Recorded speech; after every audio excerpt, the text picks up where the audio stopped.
할렐루야. 우리 주위 돌아보시면서 예수님으로 사랑합니다 하시겠습니다. 예수님을 사랑합니다. 예수님을 사랑합니다. 예수님을 사랑합니다. 예수님을 사랑합니다.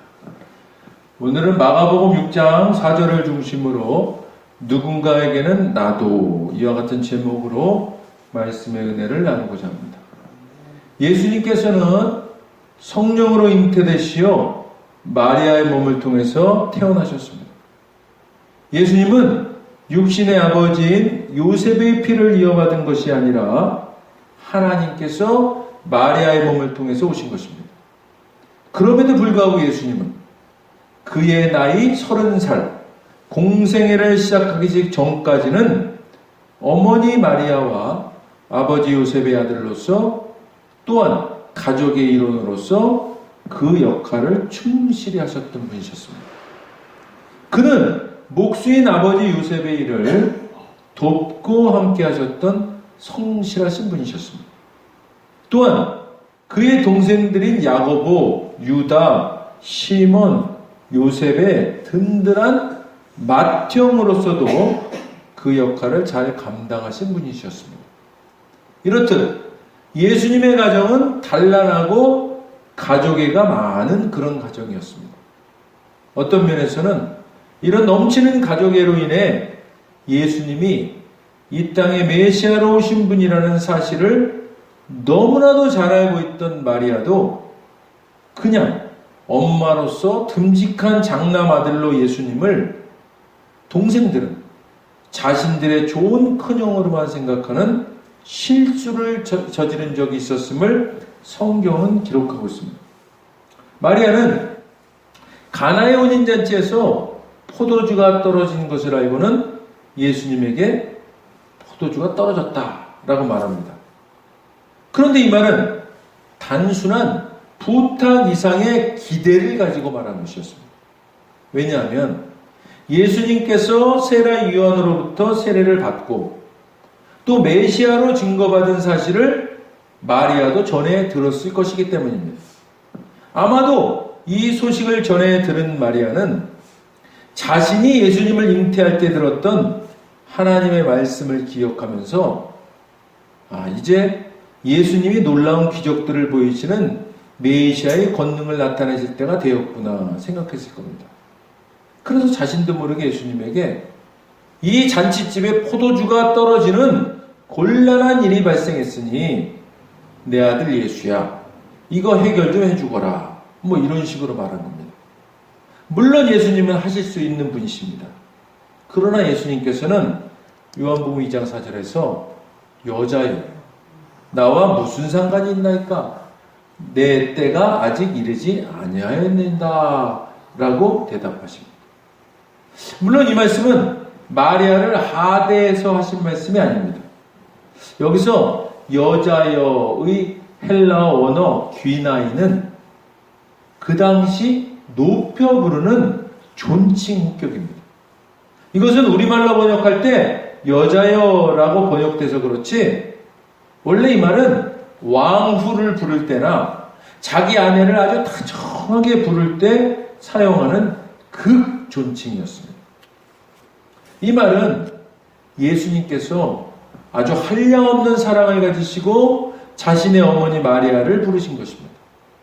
예수님은 완전하신 신성을 가지신 분이셨지만 또한 완전하신 인성을 가지시고 그 완전하신 사랑을 손수 보이신 분이십니다. 다만 예수님께서 어머니 마리아에게 하시고자 하셨던 말씀은 하나님께서 예정하시고 이루어가시는 메시아 사역은 하나님의 뜻대로 하는 것이지 사람의 욕구에 의해서 예수님이 활동하시는 것이 아님을 말씀하신 것입니다. 이에 마리아는 2장 5절에서 그의 어머니가 하인들에게 이르되 너희에게 무슨 말씀을 하시든지 그대로 하라 하니라. 아멘. 마리아는 즉각 예수님의 말씀을 통해 깨닫고 돌이킨 것입니다. 자기의 아들로서가 아니라 메시아이신 예수님으로 바로 순종하는 말로 고백한 것입니다. 예수님은 마리아에게 인간의 요청과 하나님의 뜻과 때의 관계를 설명하셨고, 마리아는 깨닫고 순종하였고, 예수님은 인간이 내게 하라 말하라 한 이 일은 내가 결코 하지 않으리라 하신 것이 아니라, 예수님은 가나의 잔치집에 포도주가 떨어져서 곤란한 지경에 빠진 그 집에 물로 포도주가 되게 하시는 기적을 행해 주셨습니다. 사랑하는 여러분, 예수님은 참으로 사랑이 많으시고 한량없는 은혜로 용납하시고 풍성함으로 베푸시는 분이십니다. 할렐루야. 예수님은 책망하기 위해서, 비판하기 위해서 지적하시는 것이 아니라 깨닫고 돌이키기를 위해서 한량없는 사랑을 가지시고 말씀하시는 분이십니다. 사랑하는 여러분, 가나의 혼인잔치집에 예수님은 가장 절실하게 필요한 것을 가장 적시에 베푸셨습니다. 저와 여러분, 우리도 누군가에게는 예수님과 같은 이런 존재가 되어주기를 소망합니다. 누군가가 어떤 무언가를 절실하게 필요로 할 때 그 가장 절실한 것을 바로 그 적기에 섬길 수 있는 그런 저와 여러분이 되시기를 주님의 이름으로 간절히 축원드립니다. 가나의 혼인잔치집 사람들과 마리아에게는 예수님이 그 현장에 계셨다는 것과 그런 공급하심과 기적을 목도한 것이야말로 큰 축복이고 은혜였던 것은 두말할 필요조차 없는 것이었습니다. 그렇다면 예수님의 입장에서는 어떠셨을까요? 예수님은 완전하신 신성과 완전하신 인성을 가지신 분이라고 말씀드렸죠. 이것은 예수님은 완전하신 하나님이시기도 하시지만, 그러나 우리와 같은 희로애락을 동일하게 느끼시는 분이기도 하시다는 의미가 포함되어 있는 것입니다. 그러니까 누군가가 예수님의 말씀을 잘 듣고 그 말씀에 잘 순종하면 예수님께서도 기뻐하시고 격려받으시고 위로받으시고 그 동력으로 예수님께서 인성을 가지시고 행하시는 일들을 잘 해 나가실 수 있는 힘을 받으신다는 것입니다. 사랑하는 여러분, 예수님은 우리에게 교훈하시는 것입니다. 어떤 교훈입니까? 저와 여러분, 우리가 누군가에게 큰 격려와 위로와 힘과 동력이 될 수 있다는 것입니다. 예수님께서도 마리아의 즉각적인 돌이킴과 순종이 큰 위로와 격려와 기쁨이 되신 겁니다.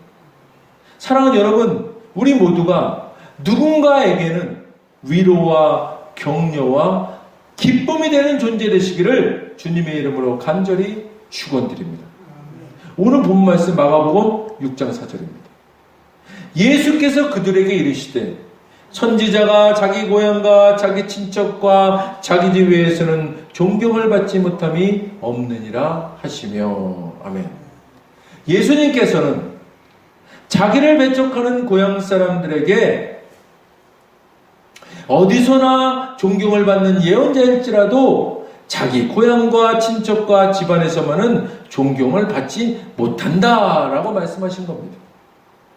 예수님은 이런 상황을 당연하게 담담하게 받아들이셨습니다.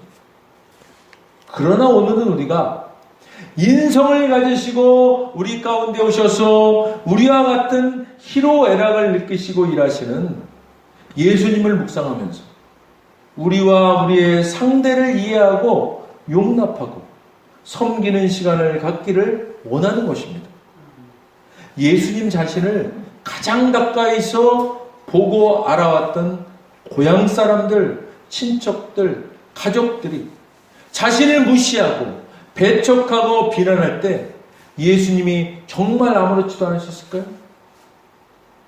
완전하신 신성을 가지신 분으로서의 예수님은 전혀 정말 아무렇지도 않으셨을 겁니다. 이 말씀은 사람들의 그런 행동이 신으로서의 하나님의 완전하심에 조금의 영향도 미칠 수 없다는 것입니다. 그러나 우리가 다 아는 것처럼 예수님은 신성과 함께 인성도 가지신 분이시지 않습니까? 이 인성을 가지신 분으로서의 예수님은 우리가 느끼는 것처럼 가장 가까운 사람들로부터 무시당하고 배척당하고 비난받는 상황에서의 심적인 영향이 있을 수 있다는 겁니다. 그렇다면 그 반대의 상황에서는 예수님도 격려받으시고 위로받으시고 힘을 받으실 수 있다는 겁니다. 마가복음 6장 5절 6절입니다. 거기서는 아무 권능도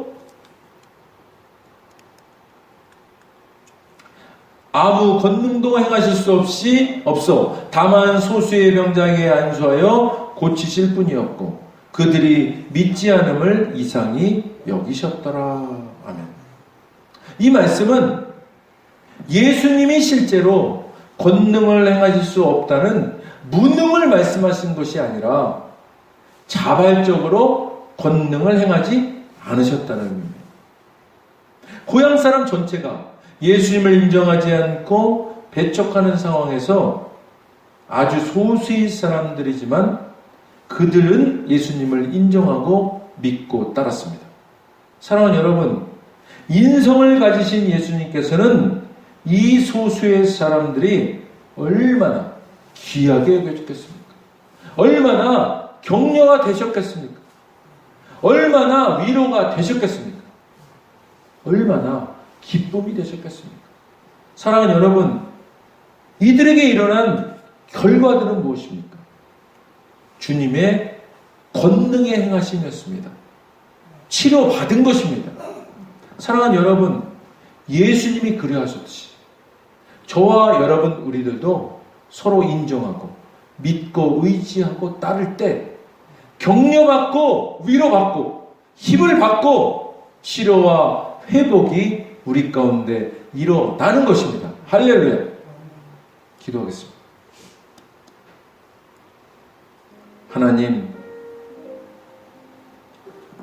예수님은 완전한 하나님이시기도 하시지만 우리와 같은 희로애락을 느끼시는 인성을 가지신 분이십니다.